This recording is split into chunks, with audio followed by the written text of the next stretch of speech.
Hey TCS TV viewers, it's Dave and Evelyn from the Camera Store, and today we're talking about the Sony full-frame 20-70 f4G lens.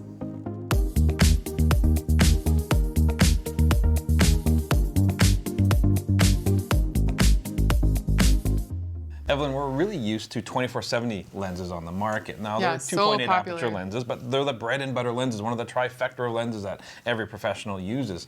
The 24-70 lens range is often a little bit limiting. People want a little bit wider or a little bit more of a telephoto. So we see 24-105s, but this is a very unique lens. Yeah, I mean, Panasonic has the 10 to 25 millimeter for Micro Four Thirds, which would crop to a very similar focal range.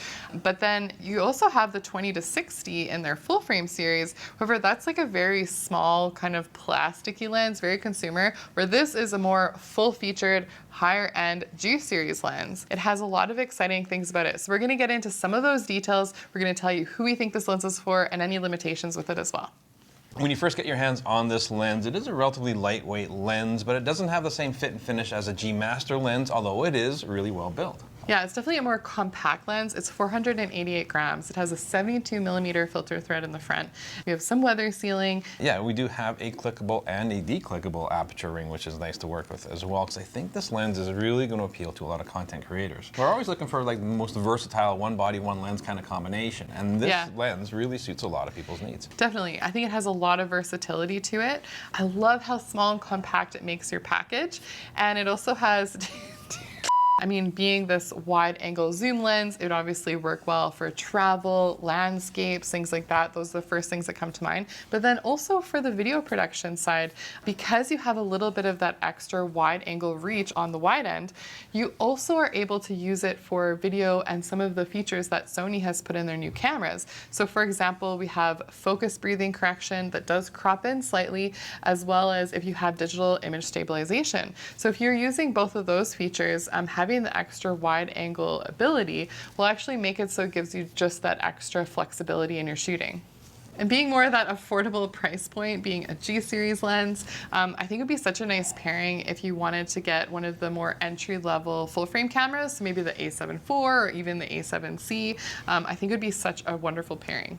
Most importantly, we're seeing this as a very sharp lens. The image quality is looking excellent. We're seeing it sharp throughout the entire range. There's a bit of an advantage at the wide end on edge-to-edge sharpness, but even at 70 millimeters, it's looking really good. That's really important. I mean, 20 millimeters, we want that edge-to-edge sharpness, so we're often doing something much wider. But 70 millimeters lends itself more to portraits, where the center focus is what's really crucial. The edges aren't as crucial, but it's still very good across the board. Yeah, it works decently as sort of like your average close-up lens as well. So if you want to get some more of those detail shots, you have that ability. Yeah, I mean, with its 9-bladed aperture, we are finding that we are producing some really nice bokeh, especially with portraits. Now, it is an f4 lens, it's not a 1.4 lens, so we need to worry about how we manipulate our environment a little bit more to get those really nice sort of creamy backgrounds. So you can get some nice background separation in the bokeh balls. We're seeing them to be nice and smooth, good fall off. We're also seeing that this has nice contrast, flare is really well corrected, and it's just overall producing a pleasing look. Now, with this unique focal length, you don't necessarily think of it as a sports and action kind of lens, but the autofocus performance is very impressive out of this. Yeah, you can shoot sports and action with it, and that's because it has 2 XD linear motors inside this lens, so it's keeping up with Sony's awesome autofocus technology. And if you take a look at our wall test here as I jump in and out of frame, you'll see how quickly it acquires focus from the wall back to my face, both at 20 millimeters and at 70 millimeters. It's very impressive. The faster and more accurate a camera can focus and a lens works together, even better. Yeah, I think overall we're seeing this lens just being incredibly versatile for both still photography and video. It's smooth, it's quiet, and it just produces beautiful image quality. After having using this lens for a while, I'm quite enjoying what I'm getting out of it. The results are fantastic. It's incredibly sharp and well controlled with all the different geekiness that we talk about. Yeah, it's still early in this year, but it's definitely one of my favorite lenses that's been announced in a while, just because I like the versatility. I like that it's so compact. Affordability is really nice too. It's great to see, you know, a lot of the times we're reviewing these super high-end lenses, so having something that more people are going to be able to enjoy always makes me happy. Yeah, and to get down to that 20 millimeter range, you'd have to have a separate lens in the past for that, and it goes even much wider than that. However, I'm finding 20 millimeters is really sufficient for a lot of wide-angle needs, especially as a walk-around. So I can see myself grabbing this lens and body combination a lot to go out and shoot just general purpose stuff. But of course, we want to know, what do you think of this lens? Does it check all your boxes?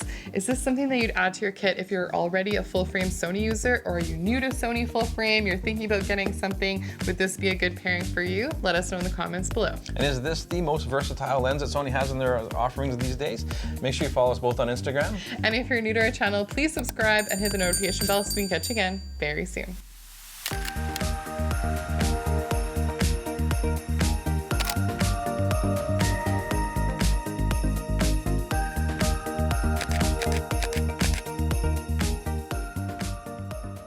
Hey, thanks for checking out this episode. If you want to check out more of our recent content, click up here. And if you're Canadian, you want to support local, check out thecamerastore.com down here.